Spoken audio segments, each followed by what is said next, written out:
Құрметті қатысушылар, құрметті ұйымдастырушы жаңа өмір қоғамдық фонды.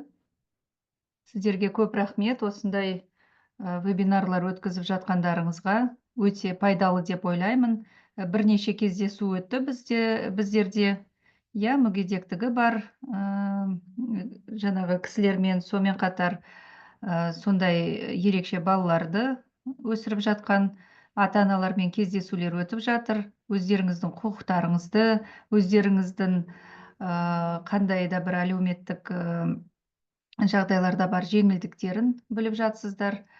Соған өзіме де өте сіздермен қызықты кездесулер деп ойлаймын. Қазір тағы бір 2-3 минут біздің қатысушыларды күтейік.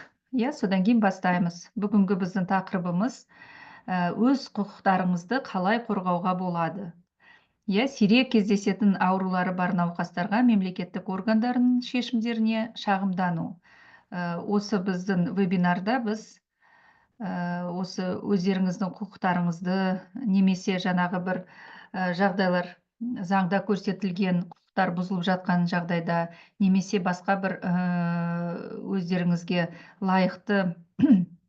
лайықсыз нәрселерді көріп жатсаңыздар, соған қалай шағымдануға болады, қандай мүмкіндіктер бар, оны бәрін жасау қиын ба, қиын емес па, соны көріп шығамыз. Уважаемые слушатели, хотела поблагодарить Общественный фонд «Жана Өмір», непосредственно Самата, Элю Алиеву и всех участников за организацию, и организаторов за вообще проведение такого рода семинаров.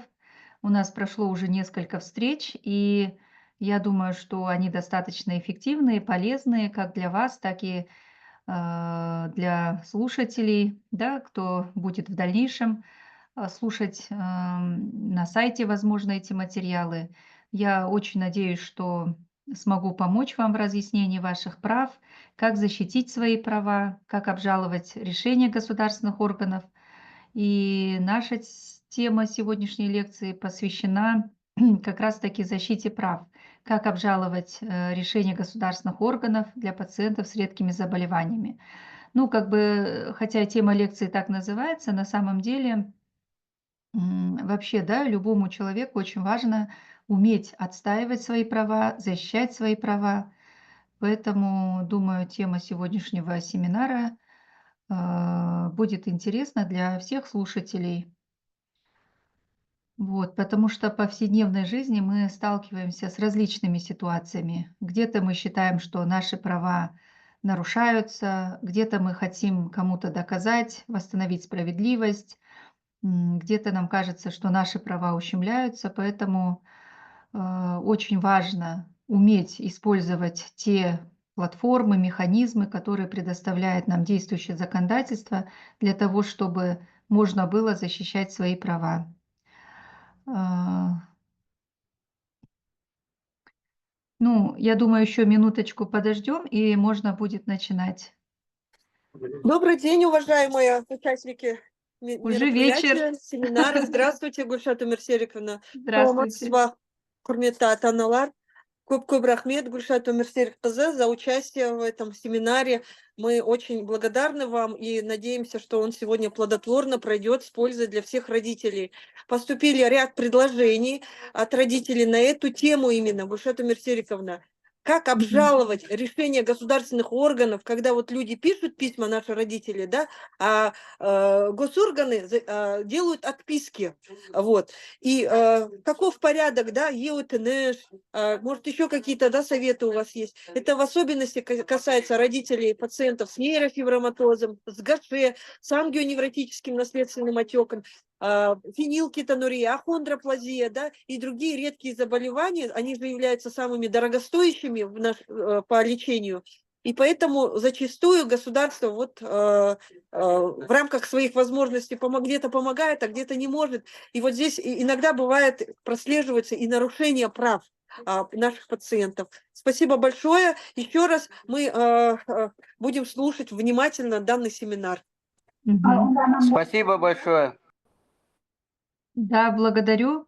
Ну, давайте начнем, потому что действительно тема семинара сегодня очень интересная. То есть первые две встречи мы обсуждали, да, какие есть льготы, какие есть права у пациентов с редкими заболеваниями, какие предусмотрены льготы социальным кодексом. И сегодня так логически мы подошли к тому, теперь как это все защитить, да, как защитить свои права.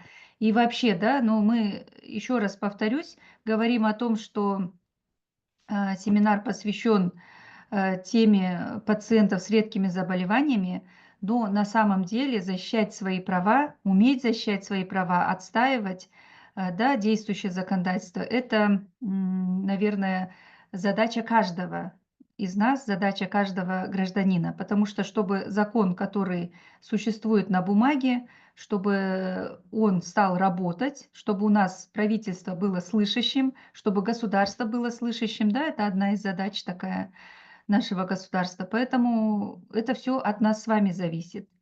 Когда мы не молчим и требуем, когда мы обращаемся и говорим о нарушениях, тогда мы получаем защиту, да, то есть мы получаем ответ. А, Бүгінгі біздің вебинарымыз өз құқықтарымызды қалай қорғауға болады деп сондай тақырыпта бүгін тыңдаушыларымызға өзіміздің кеңестерімізді береміз.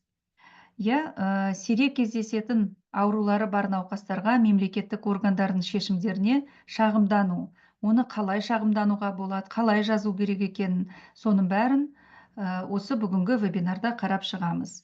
Ал енді бастайық. Иә, адам құқықтары біздің заңдарда көрсетілген. Ал оны қорғаудың нұсқасы, қалай қорғаудың, иә, оны қорғаудың процесі қандай түрде болу керек, қандай формада беру керек, қандай нысанда беру керек. Ол біздің заңнамалық базада жазылған. Иә, осы экранға қарасаңыздар, Қазақстан Республикасының әкімшілік рәсімдік процестік кодексі деген қабылданған. Иә, осы жерде, осы кодекстің ішінде бүкіл жинақы түрде сіздердің жаңағы шағымдану жолында қандай процедуралар бар екендігін, қандай тәртіпте болу керек екенін, осы бәрі әкімшілік рәсімдік процестік кодексінде көрсетілген. Иә, осы жерден енді бұл кодекс болғаннан кейін бұл өте үлкен заңнамалық заң, кодекс, иә, жаңағы құқықтар мен міндеттердің жинағы деп айтсақ болады, жай сөзбен. Соның ішінен сіздерге керектісін үзінділерін алып шықтым. Иә, осы кодекстің ішінде, Қазақстан Республикасының әкімшілік рәсімдік процестік кодексінің ішінде қандай қарым-қатынастарды реттейтінін, қандай құқықтарыңыз бар, қандай міндеттеріңіз бар, қандай жаңағы нысанда мемлекеттік органдарға жаңағы шағымдану керек екенін, қандай арыз немесе талаптар қою керек екендігін бәрі көрсетілген. Иә, қазір осы экранда қарап тұрсыздар. Әкімшілік рәсімдік процестік кодекс мемлекеттік органдардың ішкі әкімшілік рәсімдерін, әкімшілік рәсімдерді жүзеге асыруға байланысты қатынастарды, сондай-ақ әкімшілік сот ісін жүргізу тәртібін реттейді екен. Мемлекеттік органдар, әкімшілік органдар, лауазымды адамдар, сондай-ақ жеке және заңды тұлғалар осы кодексте реттелетін қатынастардың қатысушылары болып табылады. Иә, осы жаңағы қарым-қатынасқа айналысқан адамдардың бәрі осы кодекстің жаңағы талапкерлері, қатысушылары деп айтсақ та болады. Иә, кез келген мысалы жағымсыз шешім немесе қолайсыз шешім болса, иә, сіздің ойыңызға байланысты осы кодекспен реттелетін қарым-қатынастар арқылы өзіңіздің жаңағы құқығыңызды қорғап, жаңағы қалпына келтіруге болады, иә, шағымдану арқылы. Орысша айтып кетсек, вот кодекс об административных процедурно-процессуальных правоотношениях, он регулирует следующие отношения, которые связаны с внутренними административными процедурами государственных органов, а также порядок административного судопроизводства. И участниками отношений, да, этих являются государственные органы, административные органы, должностные лица, а также физические и юридические лица. Қараңыздар, иә, жаңағы кез келген шешім, енді әрбір мемлекеттік органның өзінің құқықтары бар, өздерінің міндеттері бар. Иә, өздерінің лауазымдарына байланысты олар шешім қабылдайды, административтік акт шығарады, иә.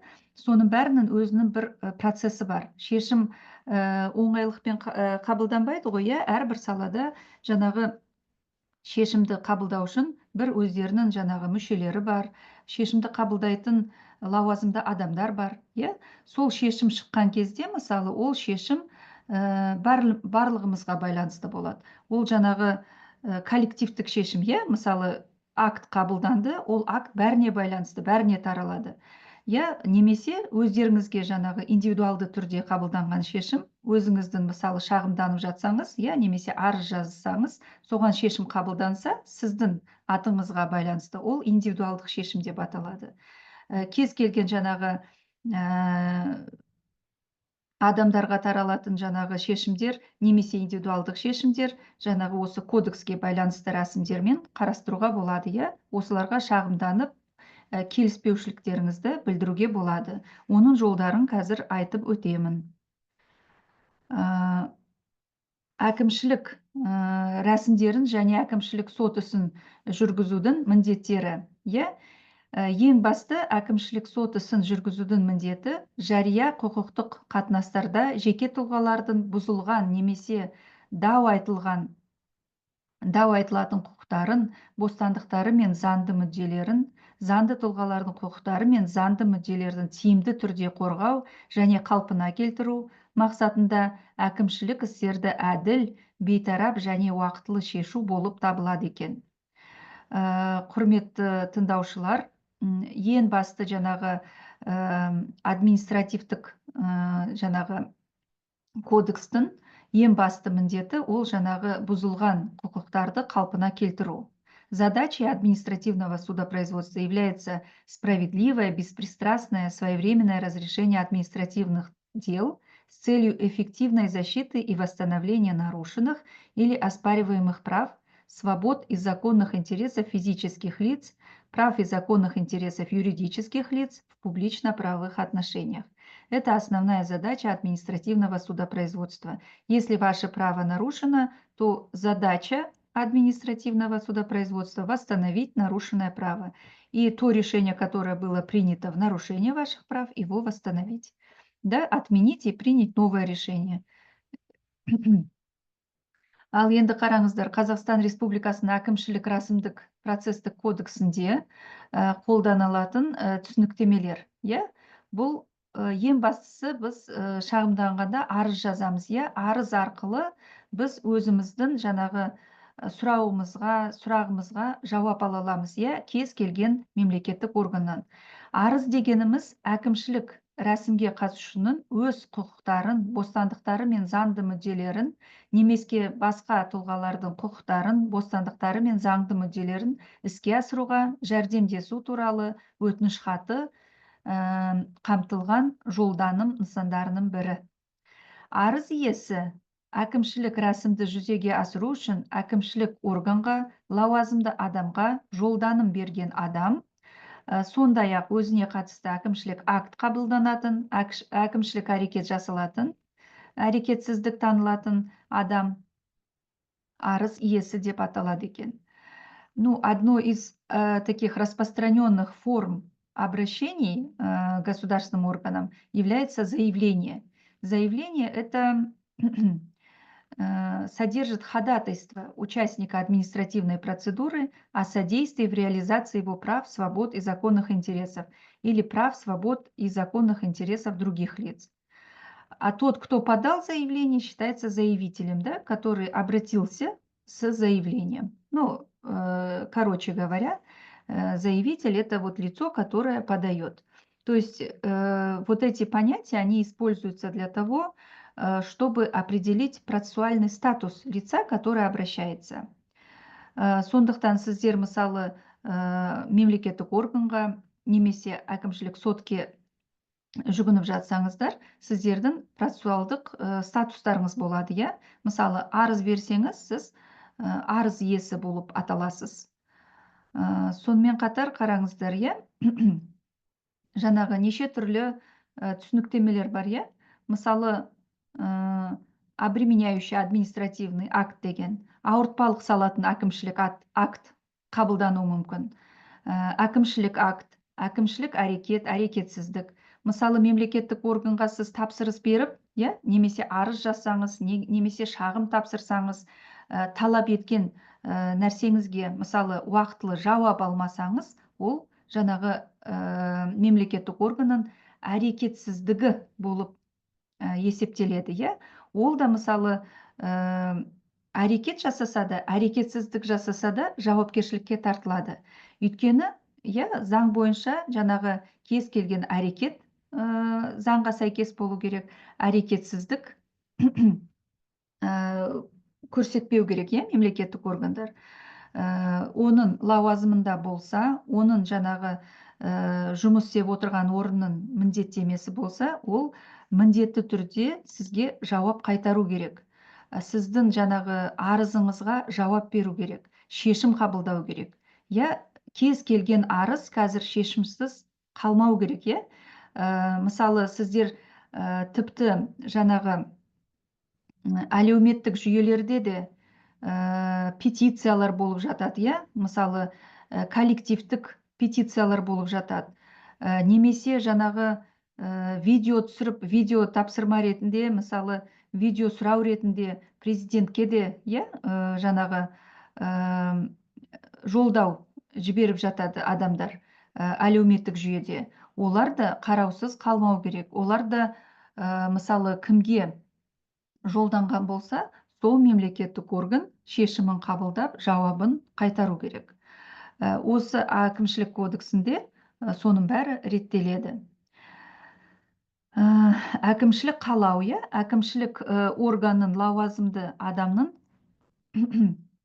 Қазақстан Республикасының заңнамасында белгіленген мақсаттарда және шектерде заңдылығын бағалау негізінде ықтимал шешімдерін бірін қабылдау өкілеттігі.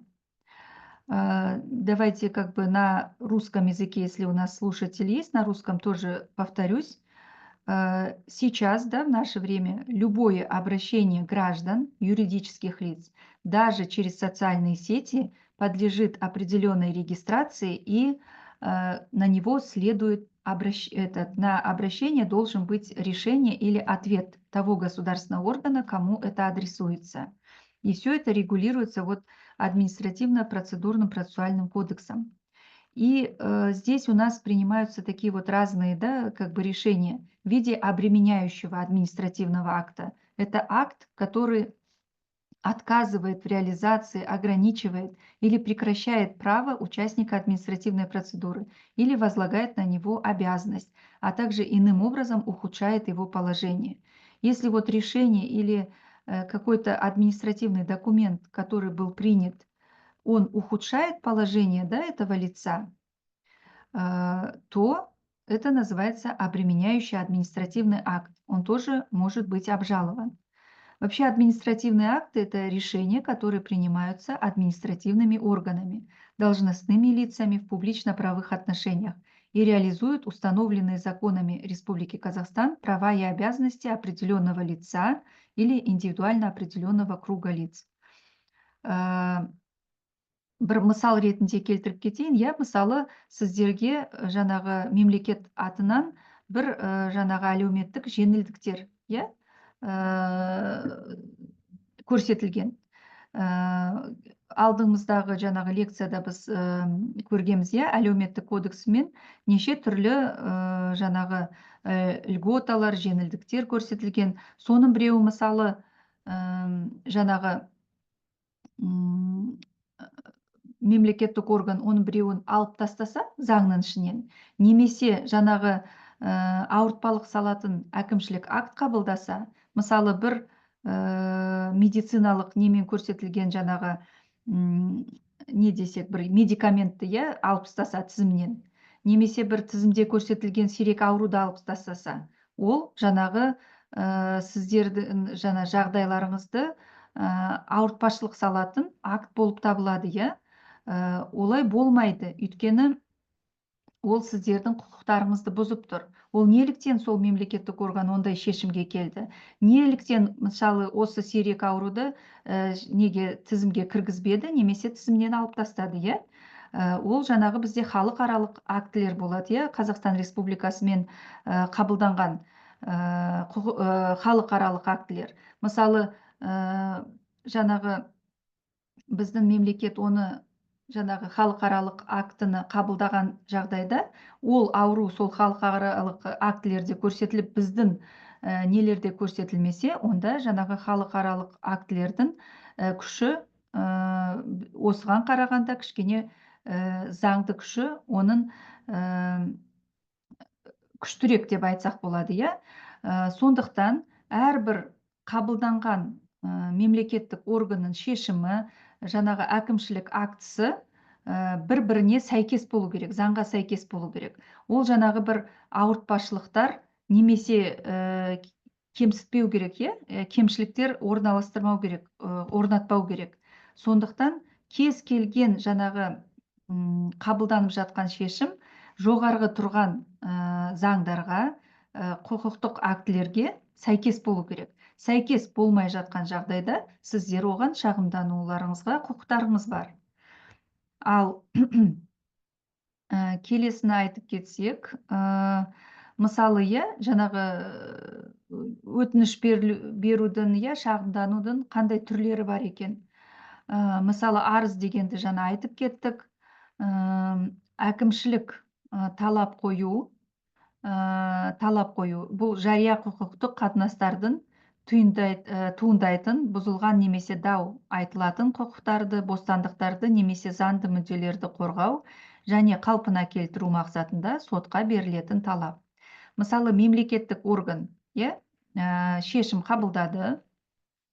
Ол шешім сіздерге мысалы, сіздің ойыңызша құқықтарыңызды бұзып тұр, сізге бір жағымсыз сезім беріп тұрса, онда сіз оны шағымданып, сол мемлекеттік органның қарайтын үстінен тұрған жаңағы тұлғаға, мысалы, бастықтарына, немесе бұл бір департамент қабылдаса, келесі министерствоға бересіздер, иә, үстінде тұрған жоғары лауазымды мемлекеттік органға шағым жазасыздар.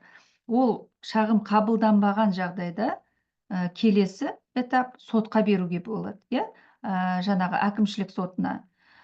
Сол әкімшілік сотында берілетін талап, ол жаңағы әкімшілік талап қою деген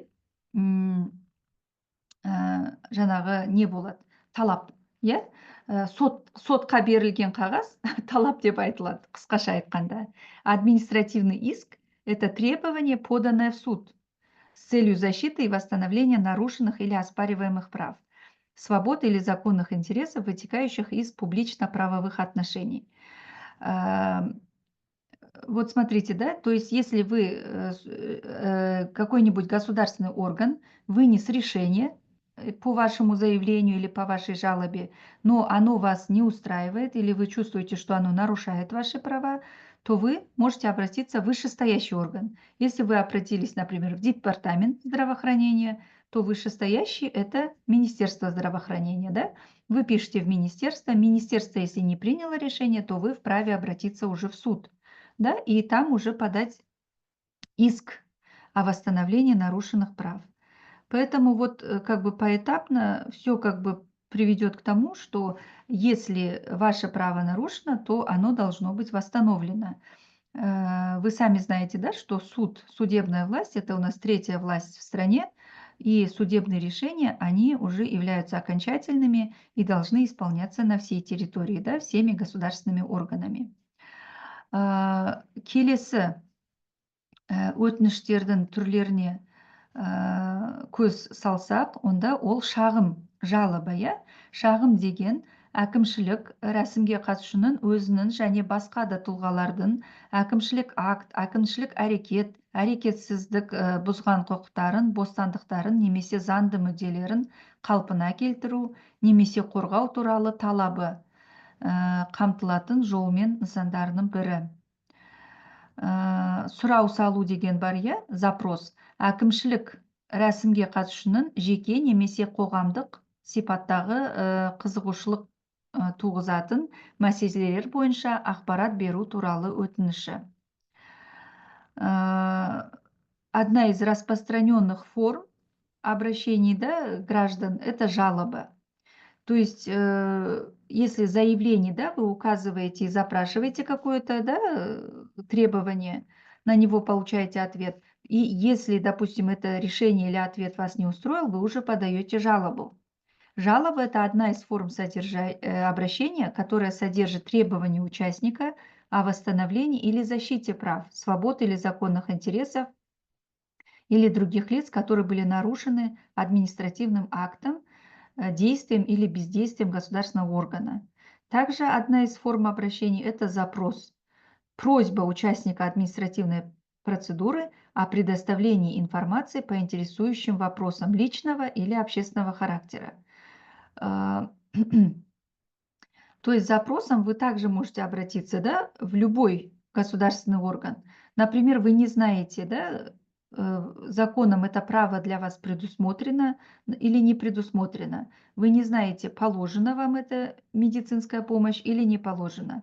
Вы не знаете, например, да, ну, допустим, вы слышали, где-то прочитали, услышали в новостях, но не знаете, относится это вот именно к вам или не относится. Тогда спокойно вы можете обратиться с запросом.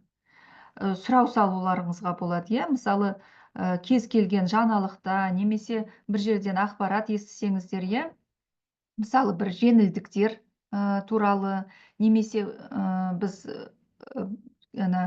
алдыңғы күні қатысқан неде бір әлеуметтік жеңілдіктер туралы, иә, бір сұраныстар болды. Содан кейін жаңағы жаңа кезекке тұруға бола ма, болмай ма, иә, не бойынша жаңағы пәтер алу үшін, немесе бір сіздердің жаңағы көптеген сұрақтарыңыз болды. Соларға жауаптарыңыз болмаса, иә, немесе білмей жатсаңыздар, сіздер жаңағы сұрау салып, сол мемлекеттік органға жазуларыңыз болады, иә.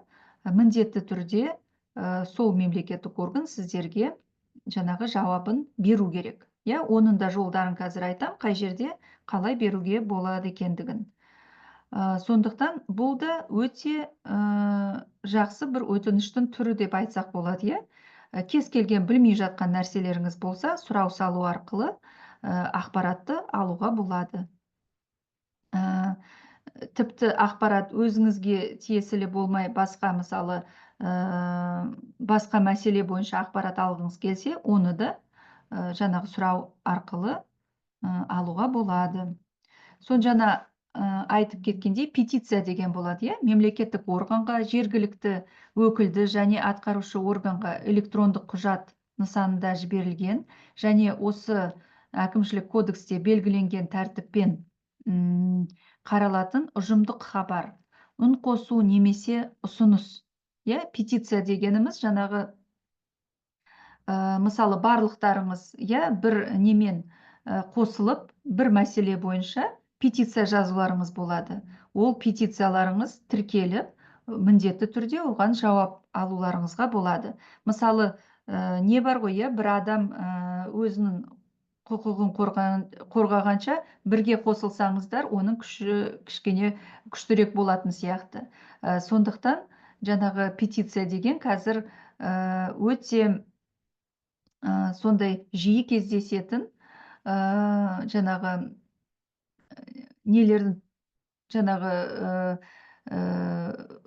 бір жиі кездесетін түрлерге айналысты, иә.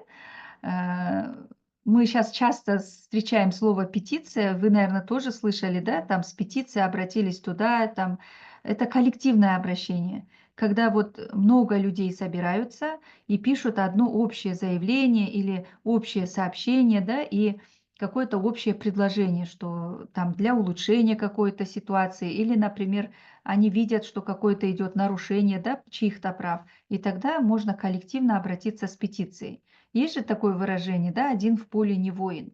Поэтому голос одного возможно, кто-то не услышит, а когда к этой петиции присоединяется много людей, то тогда, конечно, это более такое ощутимое и приобретает такую большую силу, нежели голос одного человека. Хотя, как бы, да, так тоже нельзя говорить. Один тоже, в принципе, может изменить многое. Вот если петиция кем-то подана, но вы, например, к ней хотите присоединиться, позже к ней тоже можно присоединиться через электронное обращение. Сонымен қараңыздар, иә, жолданым деген болады. Жолданым ол әкімшілік органға немесе лауазымды адамға жазбаша, қағаз және немесе электрондық, немесе ауызша нысанда, сондай-ақ бейнеконференция байланыс, бейне жолданым нысанында жіберілген арыз немесе шағым. Обращение может быть направлено в административный орган или должностному лицу в письменной традиционной форме, бумажной или электронной, или устной форме, а также в форме видеоконференц-связи, заявления или жалобы. Мы сейчас часто видим, да, в социальных сетях люди снимают обращения и обращаются там к президенту, к депутатам, к правительству, да, конкретно там в налоговые органы с какими-то своими требованиями. И это можно даже в виде видеообращения записать, и тоже как бы на них должны предоставлять ответы, да, и по ним должны быть решения. Вот давайте теперь, да, конкретно рассмотрим основания для возбуждения административной процедуры. Обращение, которое вы подали в устной форме, заносится в отдельный протокол должностным лицом или работником административного органа, принявшим обращение. Сейчас я как бы, так как это важная часть, да, лекции, я тоже хочу рассказать и на русском, и на казахском языке, чтобы для наших слушателей было понятно, потому что в прошлый раз, да, у нас аудитория и на русском, и на казахском задавали вопросы. В обращении, поданном в письменном, бумажной или электронной форме, в протоколе указывается обязательно фамилия, имя, отчество, если оно указано в документе, удостоверяющем личность. Обязательно ИИН, да, индивидуальный идентификационный номер, почтовый адрес физического лица, наименование, почтовый адрес БИН юридического лица. Точно так же, как, например, у физического лица ИИН, у юридического лица есть свой бизнес-идентификационный номер БИН, который тоже записывается. Наименование административного органа, должностного лица, к которому вы подаете обращение. Суть вашего обращения о чем, да? Дата, когда вы подаете, подпись заявителя или его представителя, иные сведения, предусмотренные законодательством.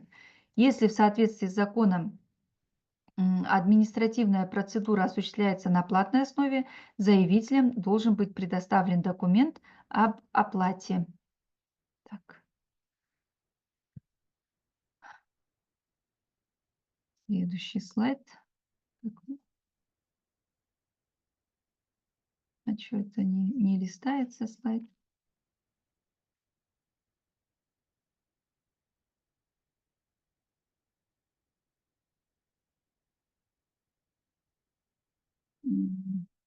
Алия, вы здесь, да? Я что-то нажала и не могу это. Вот все. Да, да, Гульшат Алексеевна, я здесь, слушаю вас. Все, я это что-то нажала, у меня перестал экран двигаться. Все Ага, нормально сейчас теперь. нормально у вас все. Енді жаңағы жолданым жасаған кезде қандай талаптар қойылады, иә? Жаңағы сіздер жаңағы айттық қой, иә, арыз немесе шағым жазған жағдайда қандай процедуралар бар, иә? Ауызша нысанда берілген жолданымды әкімшілік орган міндетті түрде хаттамада тіркейді, иә, хаттамаға енгізеді. Жаңағы жазбаша, қағаз және немесе электрондық түрде берілген жолданымда жеке тұлғаның тегі, аты, әкесінің аты көрсетіледі, иә, өзінің төлқұжаттарына сәйкес. Жеке сәйкестендіру номері көрсетіледі, пошталық мекенжайы. Заңды тұлға беріп жатса шағымды, онда пошталық мекенжайы, бизнес сәйкестендіру номері көрсетіледі. Жолданым берілетін әкімшілік органның лауазымды адамның атауы, иә, кімге беріп жатсыздар шағымды, сол міндетті түрде көрсетілу керек. Жолданымның мәні не туралы жолданым, иә? Қандай шағым жазып жатсыздар, қандай арызда, қандай өздеріңіздің мәселелеріңізді толықтай көрсетіп шығу керек. Жолданымның берілген күні, арыз иесінің немесе оның өкілінің қолы, Қазақстан Республикасының заңнамасында көзделген өзге де мәліметтер көрсетіледі.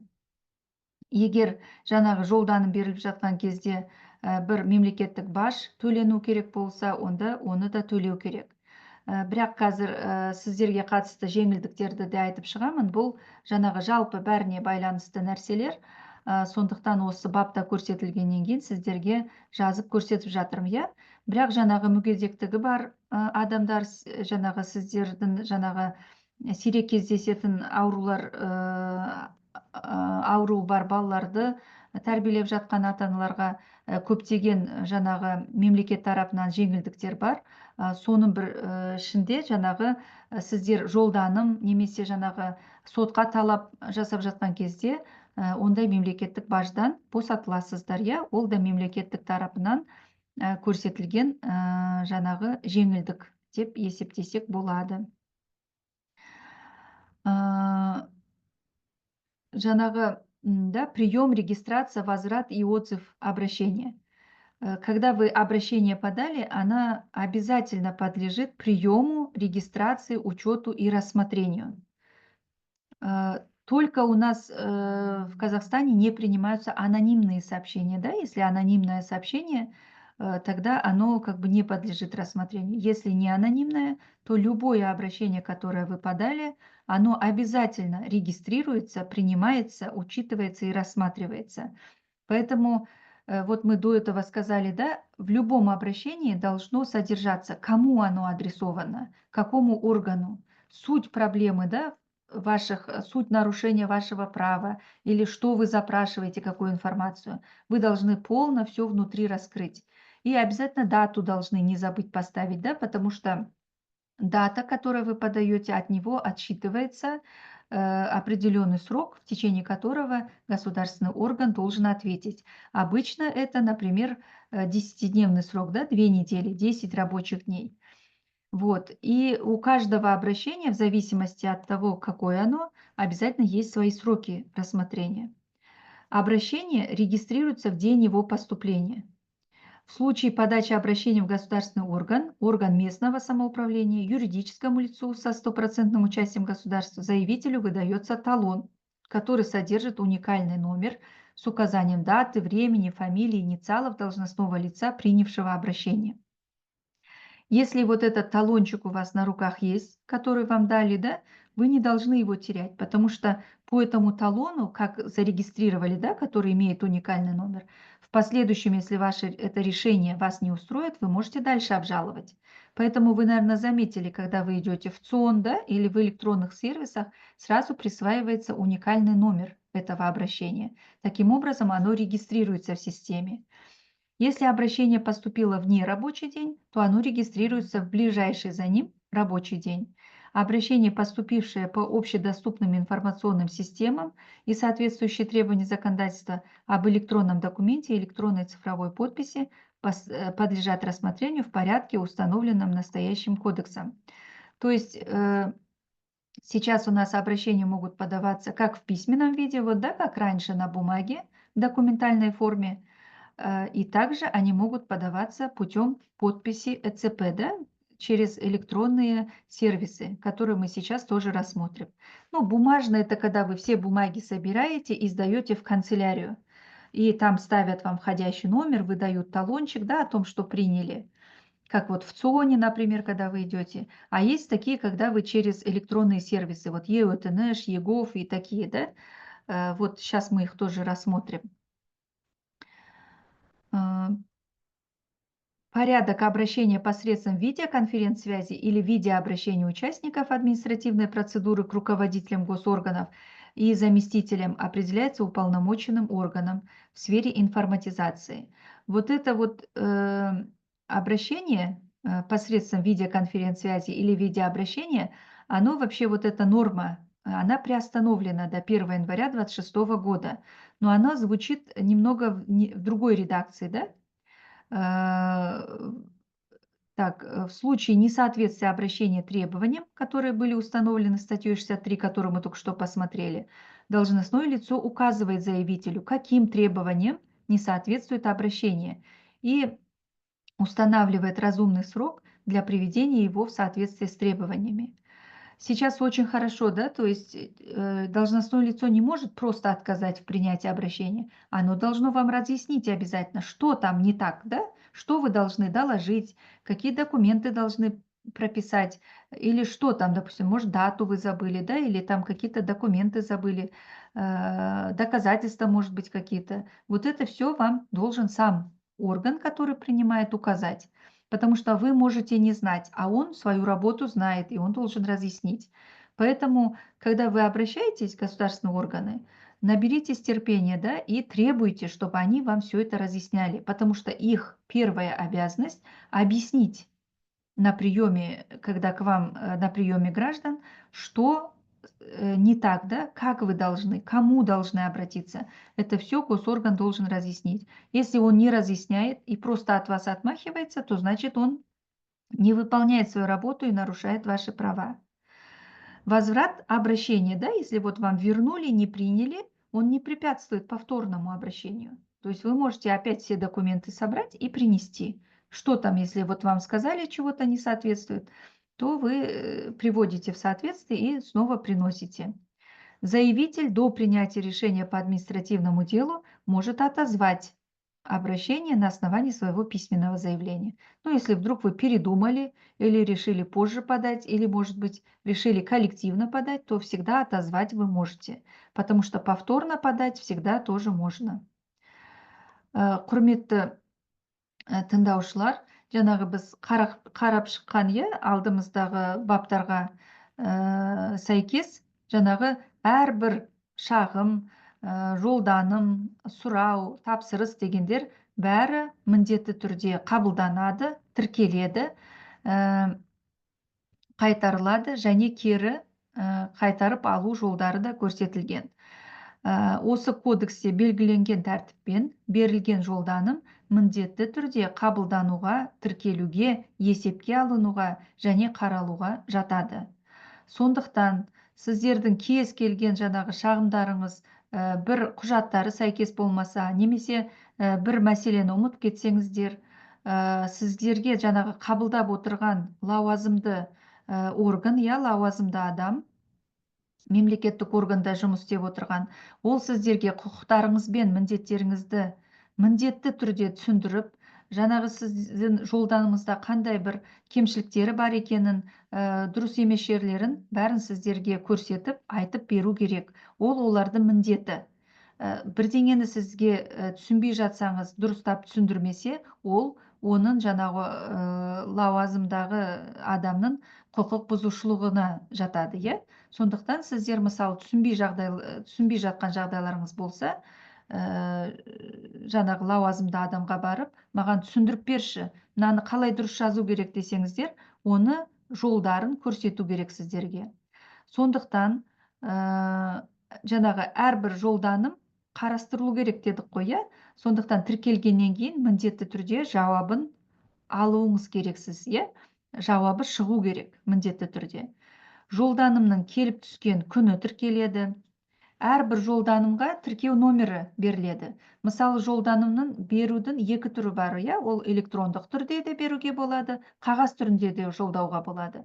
Қағаз түрінде жолдасақ, жаңағы бүкіл аты жөндеріңізді бәрін жаңа айттық қой, соны көрсетіп, мысалы, кеңсеге келіп, мемлекеттік орган тапсырсаңыздар, оған жаңағы тіркеу номері қойылады. Содан кейін сіздерге жаңағы жауабы қашан болады, талон беріледі. Сол талонды жоғалтпай, ертең күні мысалы жауабын алған кезде, шешімін алған кезде, сол шешімге шағым берсеңіздер болады, сіздерге жаңағы дұрыс шешім қабылданбай жатса.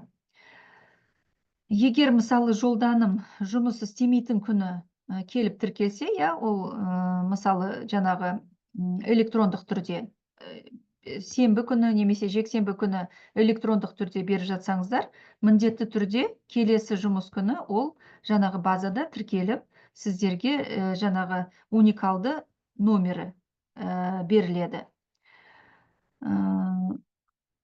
Жалпыға қолжетімді ақпараттық жүйелер бойынша келіп түскен және Қазақстан Республикасының электрондық құжат және электрондық цифрлық қолтаңба туралы заңнамасының талаптарына сәйкес келетін жолдамалар осы кодексте берілген тәртіппен қаралуға жатады. Әкімшілік рәсімге қатысушылардың мемлекеттік органдардың басшыларына және олардың орынбасарларына бейне конференц байланыс немесе бейне жолданым арқылы жолданым беру тәртібін ақпараттандыру саласындағы уәкілеттік орган айқындайды. Жолданым осы кодекстің 63-ші бабында, оны біз қарастырып кеттік, белгіленген талаптарға сәйкес келмеген жағдайда әкімшілік орган, лауазымды адам арыз иесіне жүгіну қандай талаптарға сай келмейтінін көрсетеді және оны талаптарға сәйкес келтіру үшін ақылға қонымды мерзімді белгілейді. Егер арыз иесі жолданымды әкімшілік орган, лауазымды адам берілген мерзімде Қазақстан Республикасының заңнамасы мен талаптарына сәйкес келтірмесе, әкімшілік орган, лауазымды адам оны қайтарады. Бірақ жолдамды қайтару қайта жүгінуге кедергі келтірмейді. Арыз иесі әкімшілік іс бойынша шешім қабылданғанға дейін жолданымды өзінің жазбаша арызы негізінде кері қайтарып ала алады. Арыз иесінің жолданымды кері қайтарып алуы мерзімдер сақталған кезде, егер Қазақстан Республикасының заңдарында өзгеше көзделмесе, оны қайта жолданым беру құқығынан айырмайды.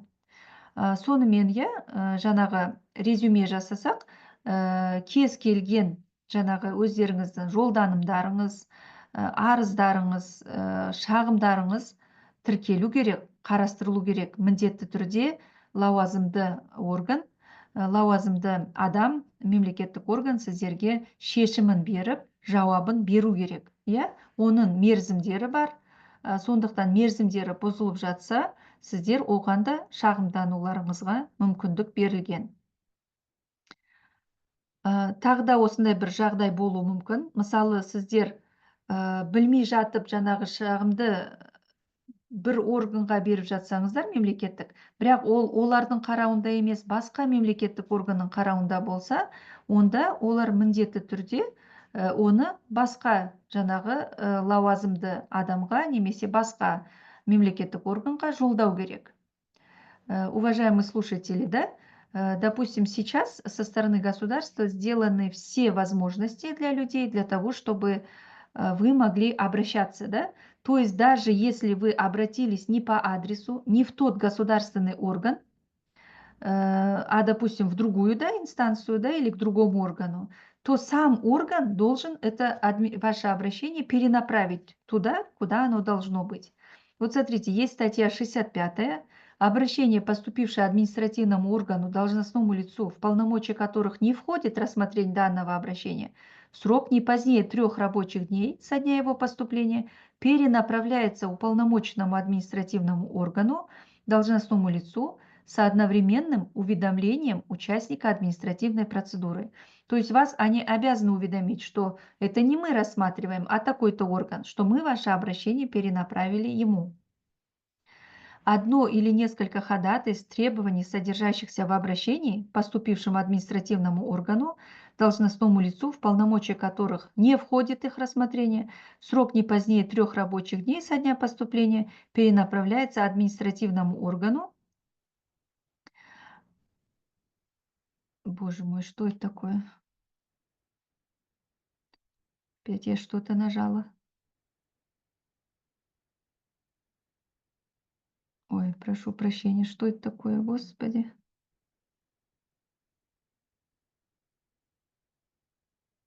Какой-то вирус или что это?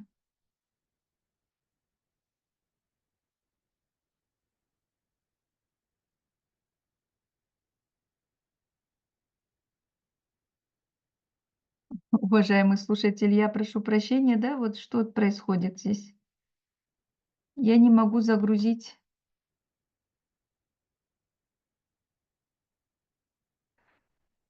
Гульшат Мирсериковна, что вы хотите загрузить?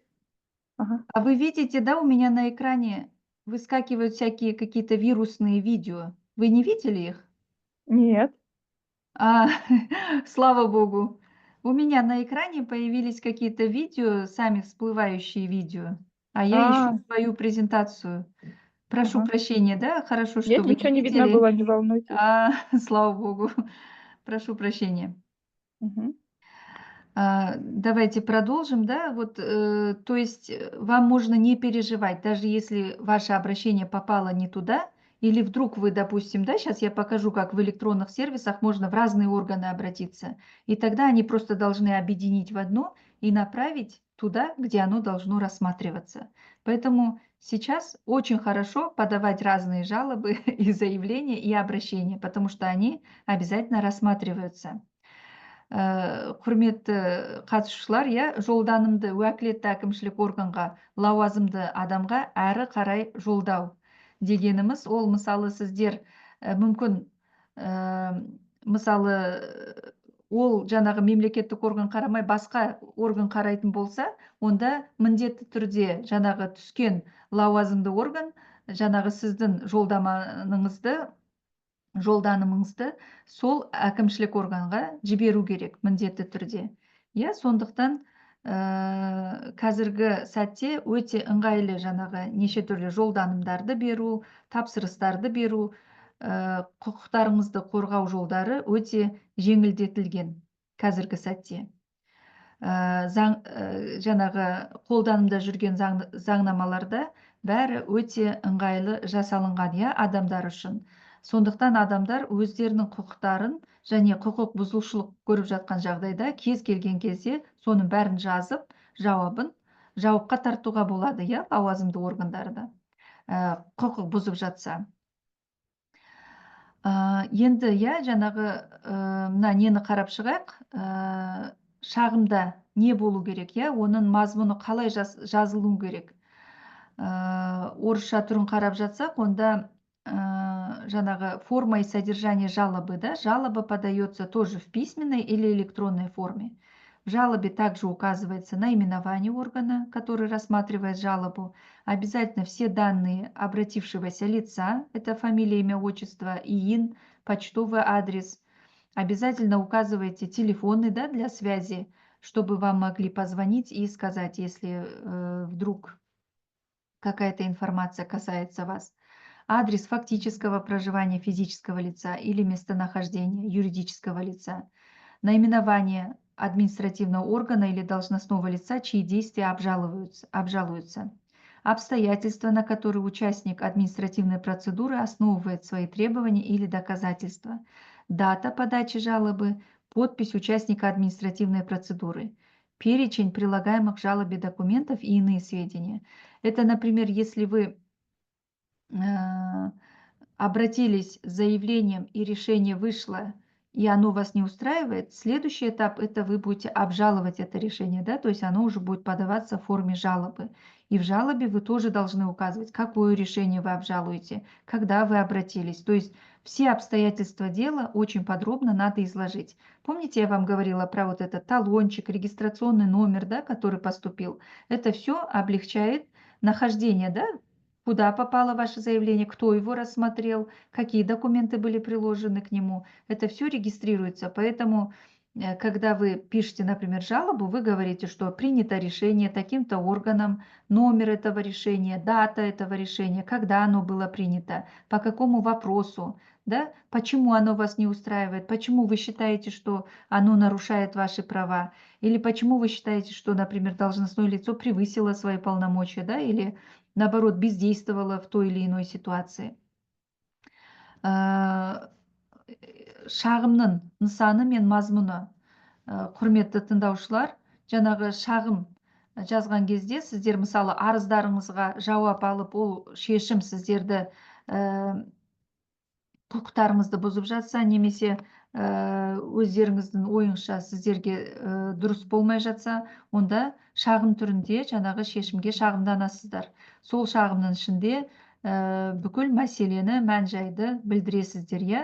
Оған да нақты кім беріп жатыр шағымды, иә, қандай шешімге беріп жатсыздар, шағымның беретін күні, қай мәселе бойынша, қай жағдай бойынша шағымданып жатқандарыңызды көрсету керек. Иә, толықтай көрсетілген шағым ол жаңағы шағымды қарастыру жолдарын жеңілдетеді, иә, лауазымды органдарға. Сондықтан жаңағы сіздердің арыздарыңызды тіркеген кезде ол қай номермен тіркелген, оған қандай құжаттар берілгенін бәрін табу жолдары жеңілдетіледі. Сондықтан шағым жазған кезде қай шешімнің номері, кіммен қабылданған екенін бәрін көрсетіп шығасыздар. Енді мына неге де жақындап қалдық. Қазір е-өтініш сайты бар. Өздеріңізде осы сайтпен кездескен шығарсыздар, иә. Өте ыңғайлы жасалынған е-өтініш сайты. Кез келген жаңағы мемлекеттік органға осы е-өтініш сайты арқылы шағымдануыңызға болады, иә. Жаңағы айтылған арыздарыңызды осы арқылы беруге болады. Петицияларды осы арқылы беруге болады. Сонымен қатар бұл жерде болып жатқан бір петициялар болып жатса, сіздерге тиесілі солған жаңағы қолдау көрсетіп, оған қосылуға да болады. Қарап тұрсыздар, иә, өте ыңғайлы, өте қарапайым түрде жасалынған. Өтініш дегеннің өзі жаңағы нені білдіреді, иә, талаптарыңызды білдіреді. Өздеріңіздің жаңағы просьба дейді ғой, өтініш, талап, шағым дегенді білдіреді, иә, бәрі толықтай. Сондықтан бұл жерде жаңағы осы сервис арқылы ЭЦП-ларыңыз болса, үйден шықпай-ақ шағымдануға болады. Иә, кез келген күні, жұмыс күні болсын, жұмыс емес күні болсын, өздеріңіз кез келген бос уақыттарыңызда отырып, осы сайтқа кіріп, бір қарап шықсаңыздар болады. Өте ыңғайлы, өте сондай адамдарға ыңғайлы жасалынған сайт деп айтсақ та болады. ЕГОВқа қарағанда да осы е-өтініш өте жеңіл жасалынған. Осы жерде бәрі тіркеледі. Қолдану тәсілдері де, қолдану жолдары да өте жеңіл. ЭЦП арқылы мына войти деген жерге кіресіздер. Бұл жерде орысша, қазақша тілді таңдауға болады. Осы жерге кіріп, мысалы, қазір келесі слайд, иә, міне мемлекеттік органдарға өтініш беру. Бұл жерде бүкіл мемлекеттік органдар көрсетілген. Иә, өтініш беруге болады, шағымдануға болады, жаңағы сұраулар, тапсырыстар беріп жатуға болады. Жаңағы қазақ және орыс тілінде де нетуге болады, иә, мына тілін өзгертуге болады. Кіру дегенді басып, баспаны ЭЦП электрондық цифрлық қолтаңба арқылы кіруге болады. Кірген кезде сіздердің жаңағы ЭЦП арқылы идентификацияларыңыз жүреді, иә. ЭЦП-ның ішінде сіздердің аты жөндеріңіз, туған жылдарыңыз, жаңағы жеке сәйкестендіру номері бәрі көрсетілген, иә. Сол арқылы сіздер идентификация өтесіздер. Келесі, иә, осы е-өтініш сайты арқылы қандай мәселелеріңізді шешуге болады. Осының бәрі бұл жерде көрсетілген. Какие проблемы можно решить через е-өтініш? Если вот нет горячей воды, не убрали снег на тротуарах, небезопасные детские площадки, образовалась стихийная свалка, невозможно проехать на машине. Любая проблема, которой вы сталкиваетесь в жизни, можно рассматривать через е-өтініш. Мысалы, да, вот особые потребности, как получить льготы, пособия по социальному статусу, вопросы предпринимательства, образования, нарушение прав, вопросы по пенсионным выплатам, стипендиям, не заплатили зарплату. Это вот особые потребности. Земля, бизнес, налоги, государственные услуги обслуживания, связь и коммуникации. И это не только эти вопросы можно рассмотреть через е-өтініш. Любое обращение, которое вас интересует, вы можете обращаться. Е-өтініш арқылы жаңағы міне қандай мәселелерді шешуге болатынын экранда көрініп тұр. Мен бұл жаңағы слайдтарды сіздерге жіберемін. Міндетті түрде қарап шықсаңыздар болады. Өздеріңіз де мысалы жаңағы е-өтініш сайтына кіріп, осыны бәрін қарап шығуға болады. жаңағы кіру деген баспаға басып, осының ішіне кірсеңіздер, кез келген органға жаңағы өздеріңіздің тапсырыс жаңағы өтініштеріңізді жазуға болады. Міне сіздерге байланысты ерекше қажеттіліктері бар адамдарға, мысалы қандай жеңілдіктер, әлеуметтік мәртебе бойынша жәрдемақылар алу, кәсіпкерлік және білім беру мәселелері бойынша құқықтарыңыз бұзылуы, зейнетақы төлемдері, сонымен қатар басқа да мәселелерді осы е-өтініш сайтында қарастыруға болады. Міне жаңағы қалай кіреміз десеңіздер, телефон арқылы QR-кодты сканерлеуге болады, немесе ЭЦП арқылы кіруге болады егов сайтында. Міне жаңағы енді өтініш берудің нысаны қалай бересіздер. Міне өтініш беру, мен өзімнің жаңағы ЭЦП арқылы кеше кірдім сіздерге дайындалған кезде. Мысалы менің аты жөнім шығады, бұл менің жеке кабинетім. Бұл жерде сіздер қандай жаңағы өтініштерді берсеңіздер, бәрі сақталып тұра береді осының ішінде. Сіздердің жаңағы өтінімдеріңіз, шағымдарыңыз бәрі осының ішінде қарастырылады.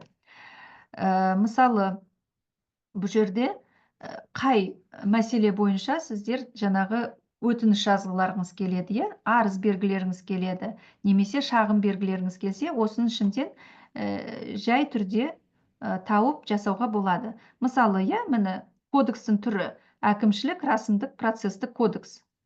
Өтініштің түрі, мына жерде бассаңыздар, арыз, шағым, жаңағы сұрау, тапсырыс деген неше түрлі нысандары шығады, соны таңдайсыздар. Қандай мемлекеттік орган? Мемлекеттік органның бәрі кез келген мемлекеттік орган осы жерде шығады. Содан кейін сипаттама деген жерге жаңағы шағымның сипаттамасын жазасыздар. Орысша айтып кетейін, вот здесь можно выбрать вид кодекса, по которому вы обращаетесь, если вы хотите подать обращение. Здесь все виды кодексов выходят, в зависимости от того, что вы хотите. Например, если какие-то социальные льготы, то социальный кодекс выбираете. Тип обращения, сообщение, заявление, жалоба, тоже здесь все в всплывающих окошках выбираете. Государственные органы тоже, здесь все госорганы выходят. Описание. Предупреждаем вас о персональной ответственности. Только ваше обращение должно быть официальным, что вы хотите, конкретный вопрос. Опишите свое обращение, укажите здесь важные детали и всю дополнительную информацию для решения вашего вопроса. Жаңағы шағым дедік қой, шағым бойынша немесе арыз бойынша бүкіл мән-жайды түсіндіріп жазып өтесіздер. Міне өтінім түрін таңдаңыз деген жерде осының бәрі шығады. Хабар, ұсыныс, үн қосу, арыз, міне. Содан кейін қандай? Адвокаттардың сұрау салуы, мемлекеттік құпияларына жатқызылатын мәліметтерді құпиясыздандыру туралы сауап салу, нотариустың сауап салуы, сұрау салу, шағым, міне. Осының ішінен өздеріңізге керектісін таңдап басасыздар, сол бойынша бұл тіркеледі. Ары қарай қарасаңыздар, жаңағы 100 символға дейін өздеріңіздің сұрақтарыңызды бұл жерге жазуға болады. Содан кейін қай жерде сіздер, қай қалада осының бәрін карта бойынша көрсетуге болады. Жаңағы өздеріңіздің мекен жайларыңызды. Қай жерде болып жатқан мәселе, оны да көрсетуге болады. Содан кейін жаңағы құжаттарыңыз, қандай құжаттар сізде жаңағы дәлелдеме ретінде бере аласыздар, соны мына қыстырғыш бойынша қыстырып қоюға болады, өздеріңіздің құжаттарыңызды. Содан кейін қараңыздар, сіздердің жаңағы тұратын мекен жайларыңыз шығады, нақты тұратын тұрғылықты жерлеріңіз. Содан кейін қай тілде жаңағы жауапты алғыңыз келеді, немесе қай тілде беріп жатырсыз, осы тілді таңдайсыз. Содан кейін жаңағы батырмалар бойынша келісімдеріңізді беріп, ЭЦП арқылы қолдарыңызды қойып, ЭЦП арқылы жаңағы соңында өзінің несі шығады, ЭЦП арқылы қол қою деген. Жаңағы өзіңіздің шағымыңызға, өтінішіңізге қол қойып WhatsApp арқылы бұл тіркеледі, иә, осы сайтқа кетіп қалады, иә, сол мемлекеттік органға. Бірақ оны менің өтініштерім деген батырманы бассаңыздар, міндетті түрде сақталған түрі шығады. Сол өтініштерді қарап, мысалы 5 өтініш берсеңіз, 5 өтініш әрқайсысы өзі бір номермен тіркеледі. Сол номер бойынша оған жауап алуыңызға болады. Мысалы, иә, міне менің берген өтінішім. Мысалы, иә, бұл менің жеке кабинетімде көрсетілген мынандай жаңағы уникалды номер бойынша тіркелді. Енді менің жаңағы арызыма осындай жауап келді. Иә, мысалы, мен жаңағы жолда болып жатқан, мысалы,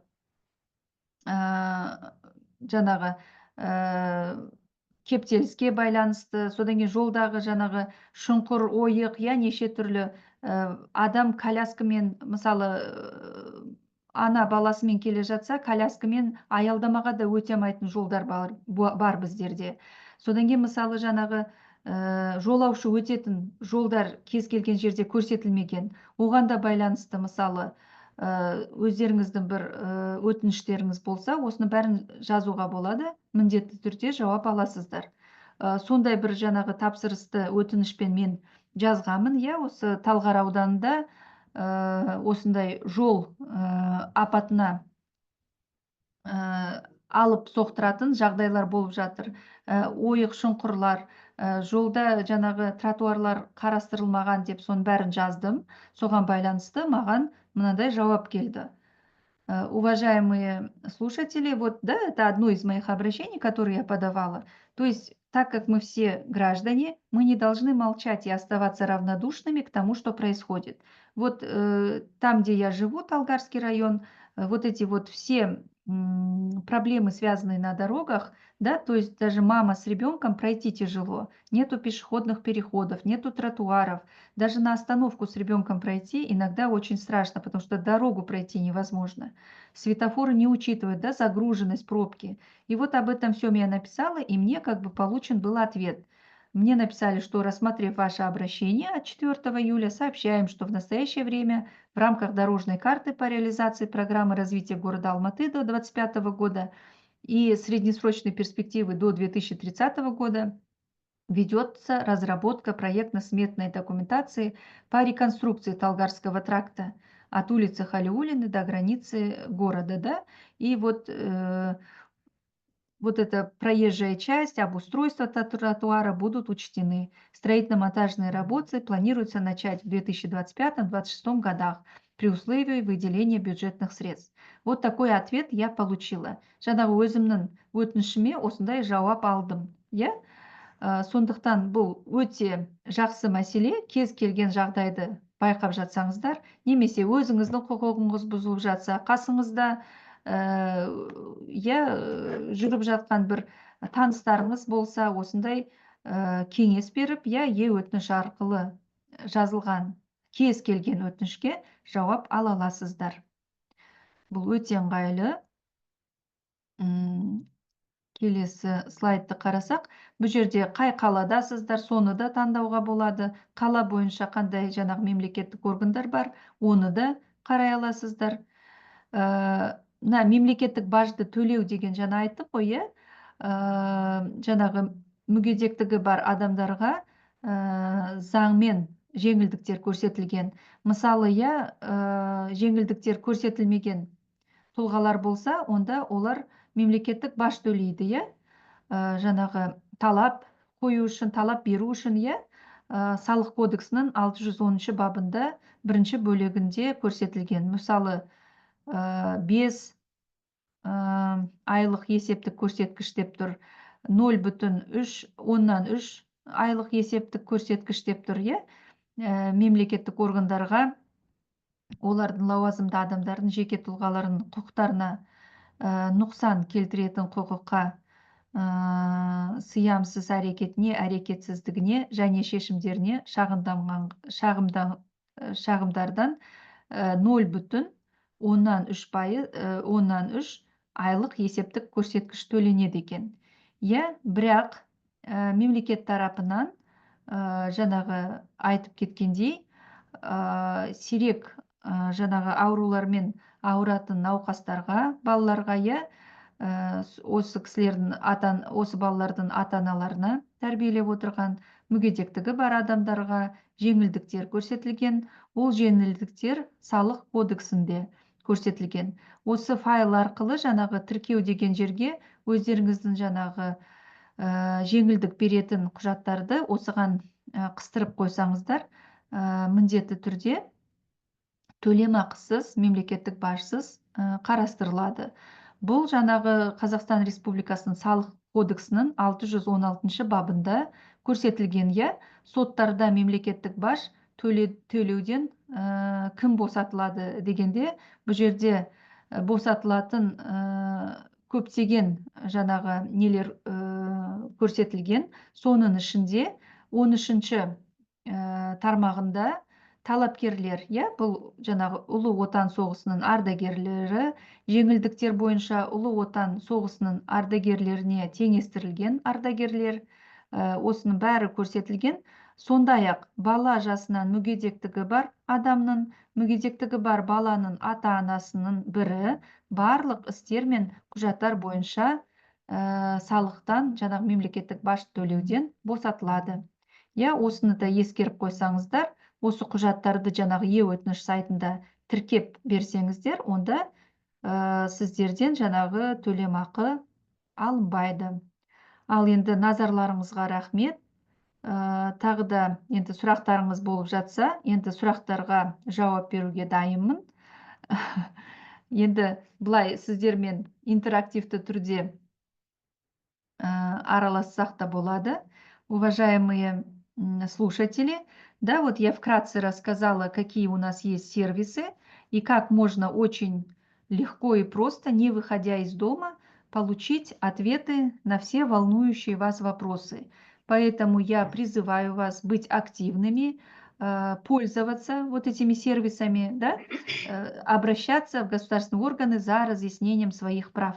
И они обязаны вам дать ответ. Да? И причем это все можно сделать просто. Причем вот даже если вы, допустим, обращаетесь в суд, тоже от государственной пошлины на основании статьи 616 Налогового кодекса, так, один из родителей лица с инвалидностью с детства, ребенка с инвалидностью по всем делам и документам освобождается от оплаты государственной пошлины. Вот, ну на этом у меня все. Давайте теперь отвечу на ваши вопросы, если таковые есть. Давайте пообщаемся в интерактивной форме. Слушаю вас. Гүлшат ханым, Я тыңдап саламатсыз ба? тұрмын. Сәлеметсіз бе? Біріншіден рахмет сізге, екі тілде нақты, саналы түрде түсіндіріп жатырсыз. Осымен 3-4 сабағыңызға қатыстық. Кішкене болса да заң жүзінде түсініп жатырмыз. Менің сізге қоятын сұрағым, біз осы 2024 жылы ноябрь айында Алматыдағы кардио орталықта жаттық. Қызым 21 жасқа толады. Көзі көрмейді, коляскада отырамыз. Сол себепті бізге консилиум жасады врачтар. Курортный лечение жазып берді выпискаге. Үйге келдік, Шымкентке келіп, ифтекке барып едім. Бұл балаға бұл жөнде қарастырылмаған болмайды деп шығарып салды. Енді осы жөнде мен е-өтініш жүйесіне жазуым керек пе, әлде сот жүйесіне жазуым керек пе?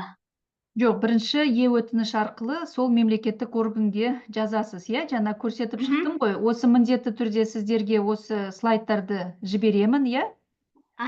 Сайттарда ілініп тұрады. Осыған е-өтініште өте жеңіл көрсетілген. Бірінші сол мемлекеттік органға жаңағы өздеріңіздің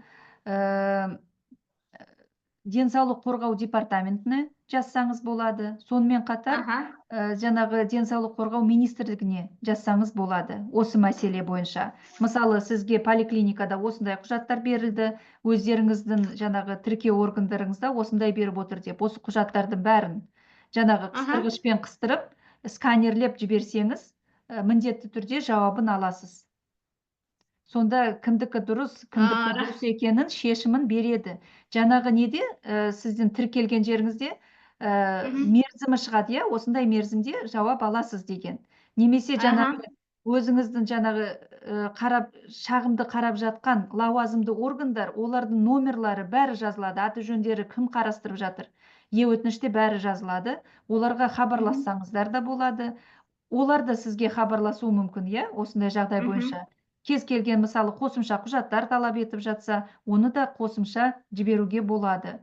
Сонымен қатар мысалы олар шешім шығарған жағдайда қайтадан шешім дұрыс болмай, немесе нақты толықтай шығарылмай жатса, иә, шешім, онда келесі сатымен сотқа жүгінесіз, иә, талап арыз. Ол да электрондық түрде. Түсіндім. Бірінші мемлекеттік органға, содан кейін сотқа. Сотқа беріп жатсаңыз, бірден сотқа берсеңіз, сот қарастырмайсыз, мемлекеттік органға бермедіңіз ғой деп, олардың да несінде лауазымда бұл бар, құзыретінде бар, олар да шешім қабылдай алады. Рахмет, Закира ханым, солай берсеңіз болады. Жарайды. Тағы да сұрақтарыңыз бар ма?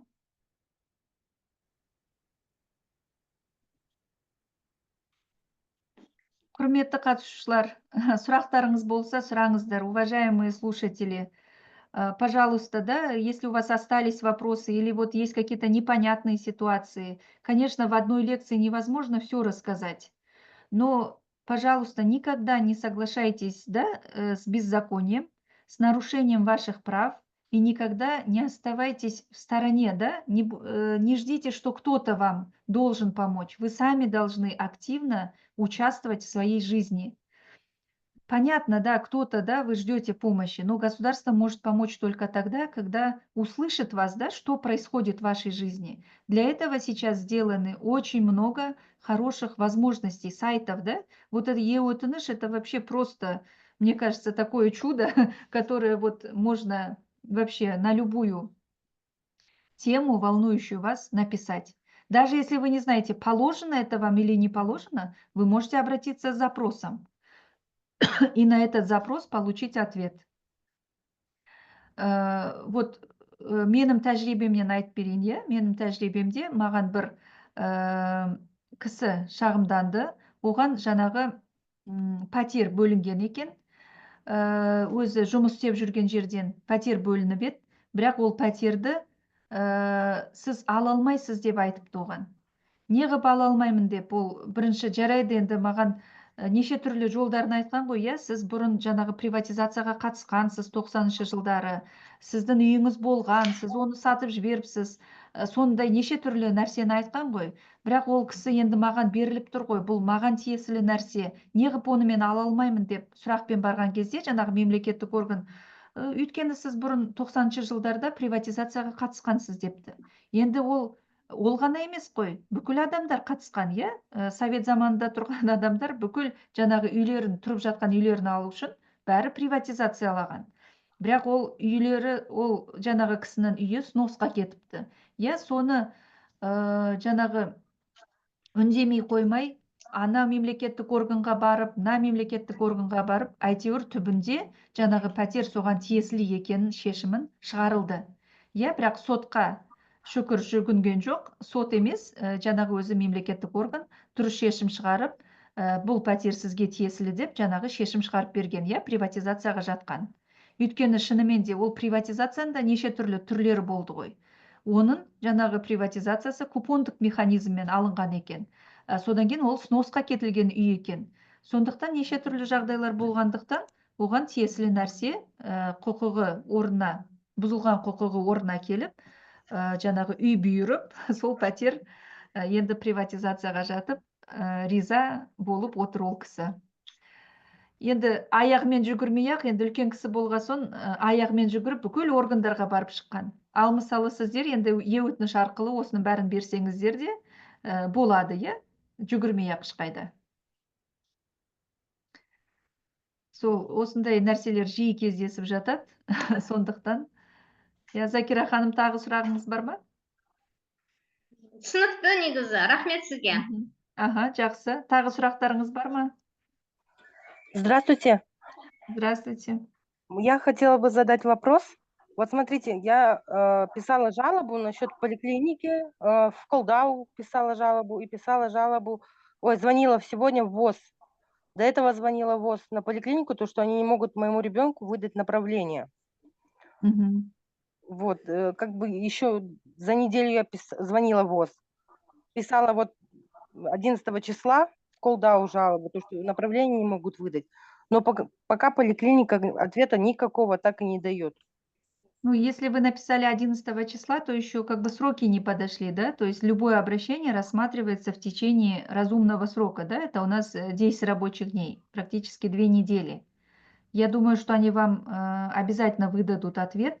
Они же зарегистрировали ваше обращение, да? Смотрите, я когда писала и звонила жалобу, уже на следующий день поликлиника со мной связывалась, ну, спрашивала, в чем причина. В этот раз почему-то уже дольше задерживают. Просто я знаю, Ну, что когда я пишу, звоню, жалобу вот оставляю, они уже на следующий день мне сразу звонят и спрашивают, в чем проблема. мгм. Сейчас Анжела, почему-то...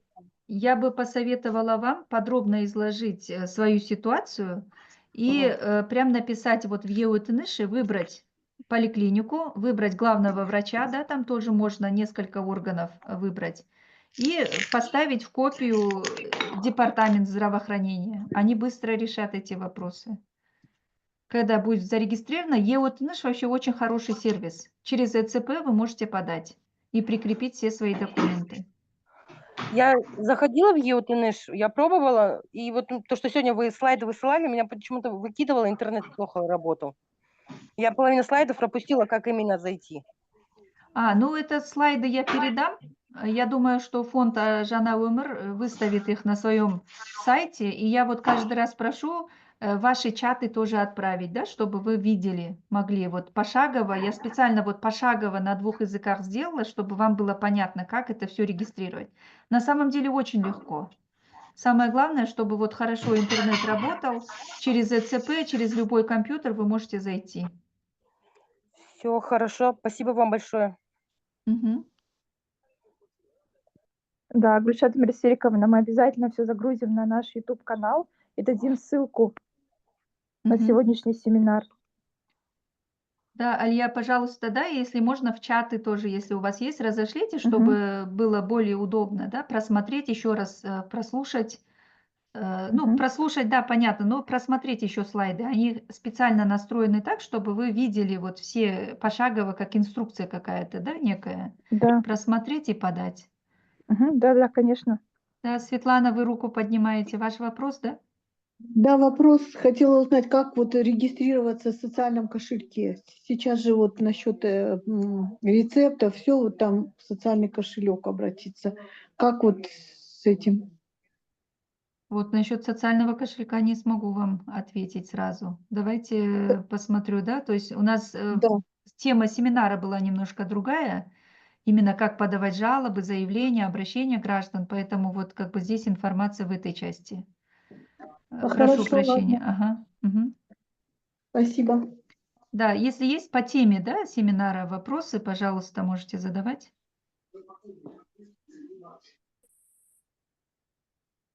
А сколько у нас сегодня участников, Алия? Сейчас пока 12, а было 16. Мгм. Мгм. Хорошо. Ну, я думаю, если вы информацию на YouTube-канале вывешиваете, то, возможно, как бы, да, те, кому нужно или по каким-то причинам сегодня не смогли прослушать, участники могут еще раз прослушать, Да. посмотреть. Мгм. Да, конечно. Мгм.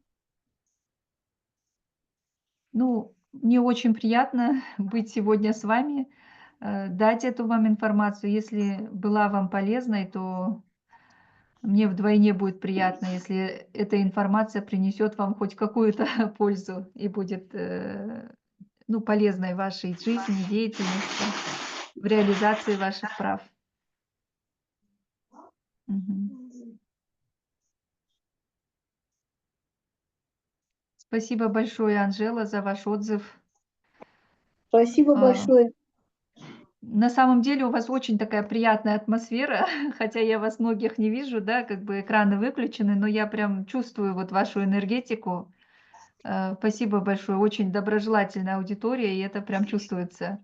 Поверьте, я разным аудиториям читаю лекции, поэтому всегда вот это вот даже за экраном аура людей чувствуется. Спасибо большое за вот такое вот как бы внимательное отношение, что действительно я чувствую, что информация вам нужна, вопросы прям исходят от сердца. И когда я готовилась, у меня тоже было такое ощущение, хотелось вот, чтобы информация была доступна и как-то ее вот сфокусировать так, чтобы какие-то основные моменты, да, не загружать ее какими-то тяжелыми, непонятными сообщениями, чтобы было все легко и доступно. Так, может быть, в чате есть вопросы, потому что здесь... Так, вот Надежда пишет. Здравствуйте. Я, например, если подам на алименты, как мама ребенка-инвалида, на другого ребенка, могу ли я не платить пошлину или все-таки надо? Ответьте, пожалуйста. Нет, как мама инвалида ребенка, вы освобождаетесь от пошлины, ничего оплачивать не нужно. Прикрепляете, что вы воспитываете ребенка с инвалидностью, и это освобождает, это льгота от государства, вы освобождаетесь от государственной пошлины. Так, Эльвира, Анжела, Махаббат благодарят за информацию. Сазиргете Копрахмет, вам тоже большое спасибо, что нашли время. На самом деле очень важно защищать и уметь защищать свои права. И вот тогда государство начинает работать, законы начинают работать, когда мы начинаем сами обращаться, требовать, заявлять о своих правах, да, и говорить об ущемлении наших прав.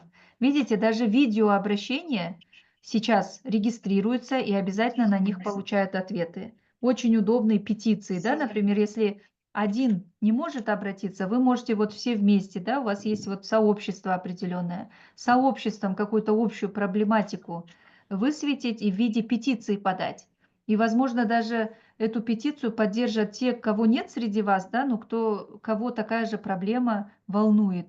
И тогда вот общая информация, конечно, она воспринимается, да, когда это касается большего количества людей. Конечно, государство обязано принять это во внимание. И да, хотя право каждого человека, боль каждого человека, она должна быть услышана. Здесь нету такого, да? Каждый человек, он важен, каждый ребенок важен. Его именно ситуация очень важна.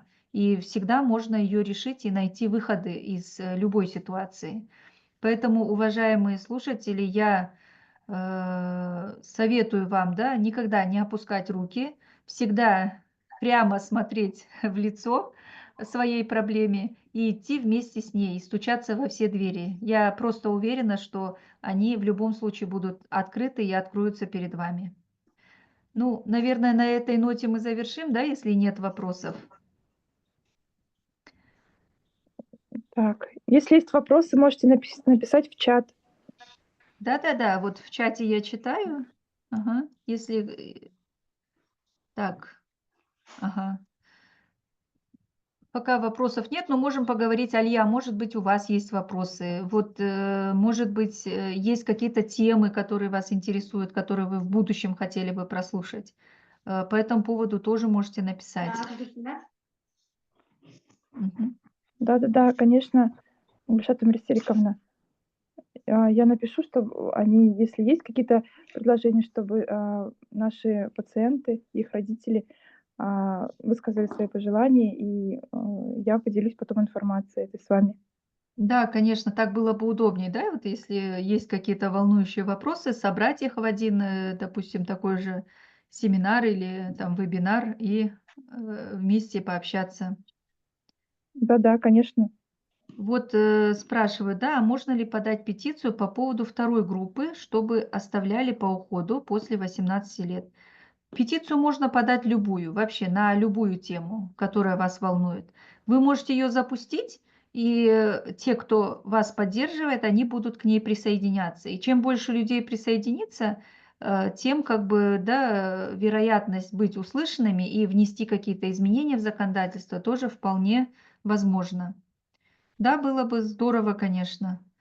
Я говорю, сейчас создано очень много возможностей для людей, да. Просто иногда все происходит из нашего незнания.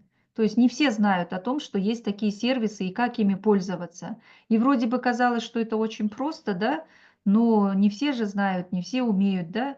Ну, что греха таить, да, иногда мы сами тоже, когда вот смотрим какие-то новые там гаджеты, нам страшно, что мы что то не туда зайдем, не туда нажмем. Иногда там у своих же детей это все спрашиваем.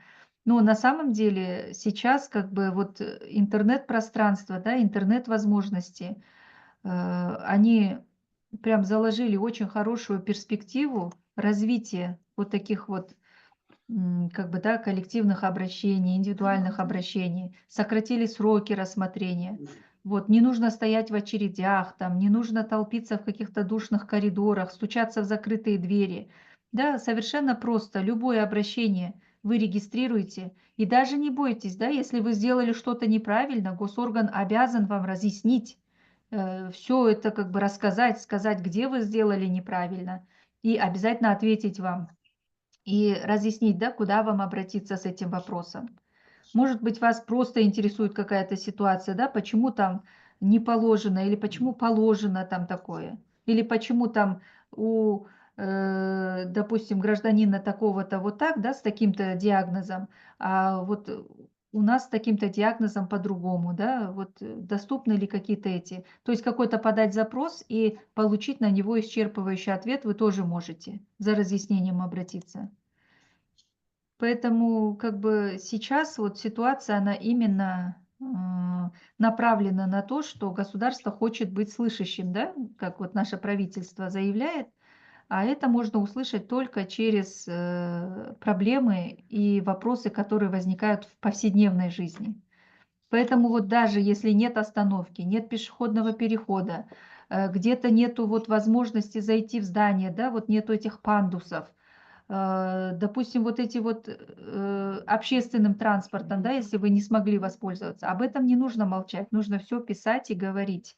Да, вот вы видели на примере моего обращения, да, что вот я написала, что ямы на дорогах. Ну, действительно, я вот просто шла и не могла с детьми пройти дорогу. Но вроде и светофор стоит, загруженность, видимо, настройка неправильная, дороги. И видите, как бы я тоже получила ответ. Просто никогда не нужно оставаться равнодушным, потому что все проблемы происходят с нашего молчаливого согласия. Поэтому не нужно молчать, нужно говорить, ну, нужно заявлять о своих правах. Вот. Уважаемые слушатели, участники, жду от вас вопросов. Здравствуйте, а можно такой вопрос? Вот правительством рассматривается вопрос о выходе на пенсию в 55 лет матерям, родителям, воспитывающих детей. В настоящее Ну, время, да, ну, как ставится бы, такой вопрос. ну, вопросы на самом деле ставятся разные, Жанар. Если это вас вот интересует этот вопрос, конечно, вы тоже можете обратиться с таким вопросом или поднять этот вопрос. Ну вот, Я вообще слышала что недавно, что рассматривает как будто бы этот вопрос. ну вот, честно говоря, как бы я не углублялась вот именно в этой части. Но вы знаете, да, вот депутаты, которых мы избираем, да, это же как раз наши представители, да, голос народа в этом, в Сенате, в Мажилисе. Поэтому вот вы можете обратиться к депутату, именно который избирался с вашего округа. Обычно они всегда в своих программах, когда их в избирательных программах, да, они заявляют вот о социальных проблемах, да, что они будут защищать там социально неуязвимые слои населения, людей с инвалидностью. И вот можно обращаться к ним, да, опять же, через эти сервисы непосредственно и поднимать эти вопросы. Потому что для того, чтобы им выступать в парламенте, им тоже нужны вот эти вот материалы, да, о том, какие проблемы именно имеются насущные у людей. Потому что как только они избираются, они немножко отрываются от народа, да. В период избирательной комиссии, если вы замечаете, они ходят во все учреждения, заглядывают во все организации, чтобы только вот получить поддержку от электората, который их будет поддерживать. А потом как-то вот они это отрываются. И чтобы вот этого отрыва не было, вы можете тоже эти обращения писать к своим депутатам и ставить эти вопросы. Например, вы все знаете, да, что вот, например, по земельным вопросам Это Базарбек Бахаджан, он там кричит во все горла, во всех соцсетях его слышно. Или, например, да, вот, ну, также к своим обращаться депутатам, чтобы именно подняли этот вопрос. И чтобы уже на законодательном уровне это все решалось. Вот. Странички же потом есть в социальных сетях. У всех вот депутатов есть тоже свои страницы, которые они ведут, да, в Инстаграм, на Фейсбуке, в Телеграм-канале. Там тоже вы можете обращаться и как бы тоже получать ответы на свои вопросы. Так, вот вопрос. Сейчас не знаем, на каком основании перестали обслуживать вторую и третью группу инватакси. Город Тарас. Не знаю, как в других регионах. Может быть, поделитесь? А вы не спрашивали, да, на каком основании перестали обслуживать?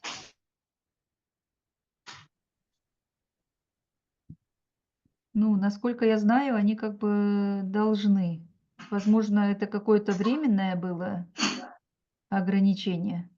Вот, кстати, имени нету, Мытко написано. Вот ваш вопрос. Может быть, кто-то из слушателей поделится?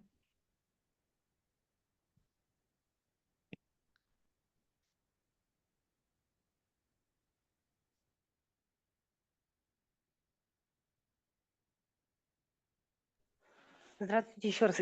А можно еще вопрос задать? Да, конечно. Смотрите, я хотела узнать, например, вот у нас скоро будет опять по инвалидности надо будет проходить. Я хотела спросить, вот если вдруг откажут, я тоже же могу жалобу через ЕУТНШ подать? Ну, не жалобу, как бы. Конечно, обращение, на каком основании, заключением СЭК, да, вы все должны это приобщить и подать. Однозначно, это все делается через ЕУТНШ. Просто в том Очень, году нам, знаете, как будто бы с натяжкой эту инвалидность дали, и такое ощущение, как будто нам в этом году ее откажут. Просто у нас много сопутствующих заболеваний. да. Ну, я думаю, что вы можете. Если вот вам откажут, то, конечно, вполне возможно пересмотреть, обратиться, почему вы считаете по-другому. И они вам должны обосновать, почему именно такое решение принято. Причем вы можете не в одну инстанцию, да, в несколько инстанций, как я говорила, вы можете адресовать их нескольким адресатам. Вот, и получить ответ, как бы, да, от каждой организации, либо они объединят в один вопрос и рассмотрят. Кстати, вот в ЕУТНШ есть еще такой сервис, когда можно записаться на прием, да, вот непосредственно, да, там, допустим, к должностному лицу. И вы прям там есть часы приема, вы можете записаться, и вот обязательно свяжутся с вами, да, и по вашему вопросу будет такое, как видеорассмотрение. То есть вы можете в таком в реальном времени пообщаться. Ну, сначала вы загружаете свои документы, да, они рассматривают, вам дают письменный ответ. Если вас ответ не устроил, вы дальше подаете, да, вышестоящую организацию. Если вышестоящая не приняла, то можете на прием записаться, да, к должностному лицу, который занимается рассмотрением этого вопроса. И он может с вами вот такую вот беседу через видеоконференц-связь провести. И это все как бы записывается. И в дальнейшем, если вопрос не будет решен, то вы можете обратиться уже в судебные органы. Хорошо, спасибо большое вам.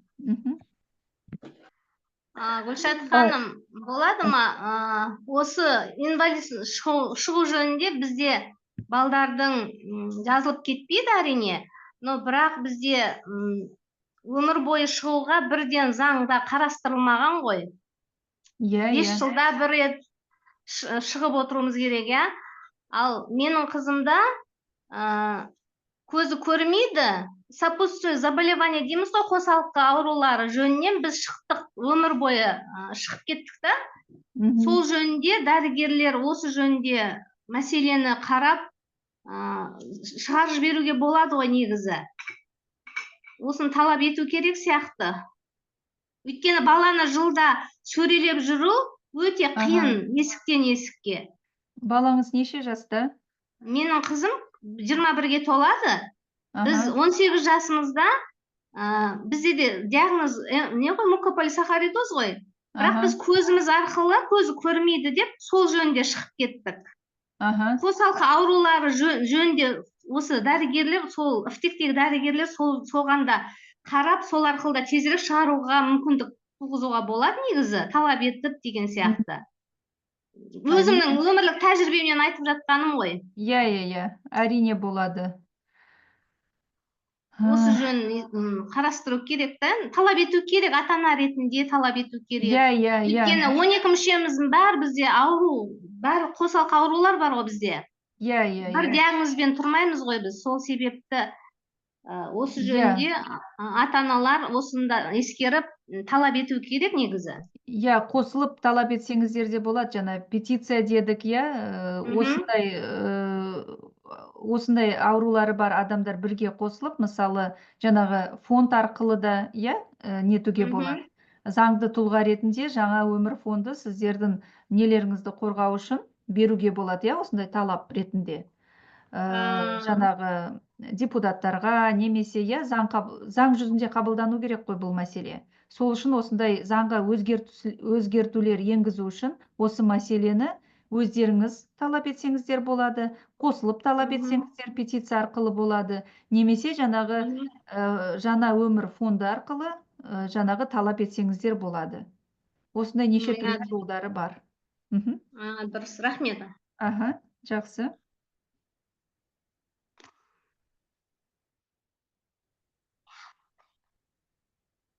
Ага. Алия ханым. Алия ханым, вы отключили ваше это видео. Ну, в следующий раз мне бы очень хотелось, чтобы вы включали видео, да, чтобы с вами тоже познакомиться. Да, это я. Ага. Ну, я имею в виду всех участников, кто был сегодня, потому что вот такое у нас интересное общение. Я говорю, я тоже так это прониклась. Сәлеметсіз, рахмет, Закира ханым.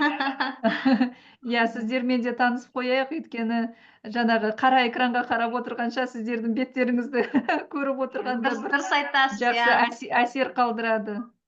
Иә, мен Аяжан да отыр тыңдап. Аха, Аяжан. Иә, денің сау болсын. Аха. Денің сау болсын деп жатыр саған. Аха. Ал осылай жаңағы бір не жасап жіберсеңіз, Алия ханым фото. Эля ханым өзі қосылған кезде не фото жасаушы еді. Да, кстати, да. Сейчас, спасибо большое. Светлана. Светлана, спасибо, что вы подсоединились. Очень приятно мне видеть вас. Да, Жанар ханым, сәлеметсіз бе? Давайте сделаем общее фото на память. Я вам всем желаю, чтобы ваши права не нарушались, защищались, и вы всегда добивались своих поставленных целей. Здоровья вам большого. Пусть все у вас будет хорошо, благополучие. Рахмет сізге, мәртебеңіз өсе берсін, Гүлшат ханым. Рахмет, Закира. Рахмет, онда осы жақсы нотада сау болыңыздар деп айтайын. Сіздерге жақсы демалыңыздар. Тағы да кездескенше сұрақтарыңызды туындатып, бір маған талап қойып, сол келесі лекцияларда кездескенге, жақсылықта жүздескенге жазсын. До хороших встреч, до новых встреч. Задавайте свои вопросы, обобщайте свои темы и давайте встречаться на следующих лекциях. Да, очень надеюсь, что была вам полезной. Спасибо большое. До свидания. Всего Спасибо хорошего. вам большое, Гульшат Умирсириковна. До Спасибо новых большое, встреч. До свидания. До новых встреч. До свидания. До свидания, счастливо.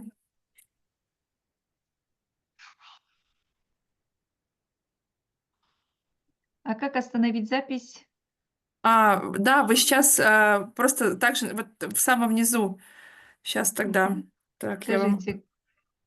отправлю запрос, запись. Так. Ну, в общем, наверное, выйти, и все, наверное, запись сохранится, да? Все хорошо. Или сделайте меня снова организатором, если можете. Ага. Так, сделать организатором, да? Угу.